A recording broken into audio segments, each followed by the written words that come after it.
Few stories reveal the tensions inside the modern monarchy quite like the reported relationship between Sophie, Duchess of Edinburgh, and Meghan, Duchess of Sussex. For years, Sophie remained almost entirely silent as headlines focused on Prince Harry and Meghan's departure from royal life. Yet as more details have emerged through royal biographies, interviews, and expert commentary, a picture has developed of a missed opportunity that could have changed the course of royal history. Welcome back to Royal Scope.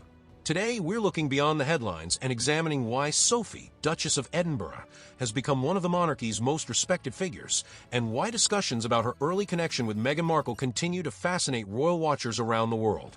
The story begins before the wedding of Prince Harry and Meghan Markle in 2018. According to royal author Giles Brandreth in his book Elizabeth, an intimate portrait, Queen Elizabeth II encouraged Sophie to help Meghan navigate royal life. The suggestion made perfect sense. Sophie herself had entered the royal family as a commoner, built a successful career before marriage, and spent years learning the complexities of royal duty. Few people were better positioned to offer guidance. Reports indicate that Sophie and Meghan met and spoke at length. However, various royal commentators have suggested that the mentoring relationship never truly developed. What remains important is that there has never been a public statement from Meghan confirming or denying the details. As a result, many of the claims surrounding this period should be viewed as informed royal reporting rather than established fact. What is beyond dispute is that Sophie and Meghan ultimately followed very different paths. While Meghan's time as a working royal lasted less than 2 years, Sophie steadily expanded her role within the institution. That contrast has become a recurring theme in royal commentary, especially since Harry and Meghan stepped back from royal duties in 2020. One moment often cited by royal observers came shortly after the Sussexes' departure. When Sophie was asked whether she and other royals would need to take on additional responsibilities, she reportedly responded, "What do people think we've been doing beforehand?" The remark was brief, measured, and entirely in keeping with her public style. Yet many interpreted it as a reminder that numerous members of the royal family had been carrying out hundreds of engagements every year long before the Sussexes entered the spotlight. That response also highlighted something unique about Sophie. Unlike many royal figures who attract attention through controversy, she has built her reputation through consistency. For decades, she has focused on charity work, diplomacy, and representing the crown, without seeking the media attention that often follows more prominent royals. In recent years, Sophie's profile has grown significantly. Following the death of Queen Elizabeth II and the accession of King Charles III, she became an increasingly important part of the working monarchy. Commentators frequently describe her as one of the king's most trusted family members, particularly because of her experience and ability to connect with people during official visits. Discussions about royal protocol have also fueled public interest. Some reports claim Sophie was relieved by changes in ranking and courtesying arrangements after she became Duchess of Edinburgh. However, royal precedence rules are complex, and many media interpretations oversimplified them.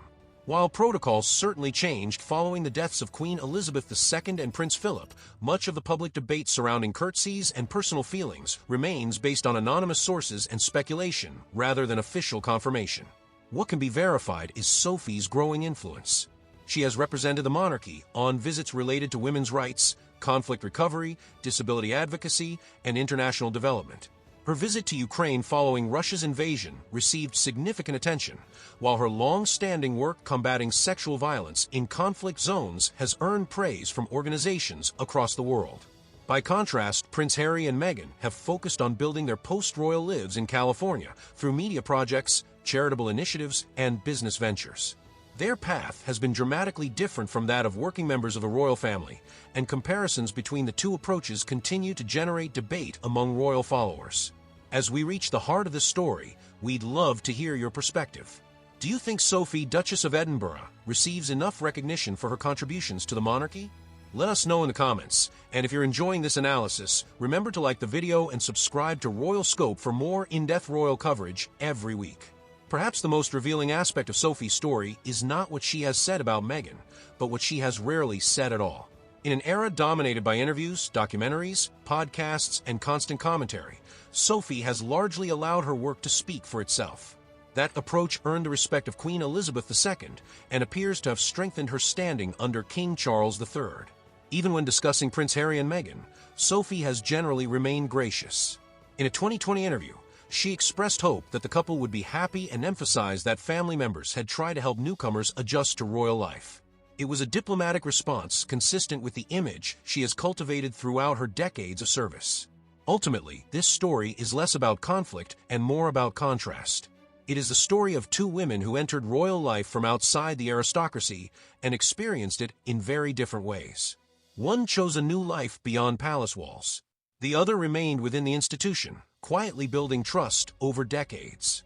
Whether viewed through the lens of loyalty, duty, or personal choice, Sophie, Duchess of Edinburgh, has emerged as one of the most significant and often underestimated figures in the modern British monarchy.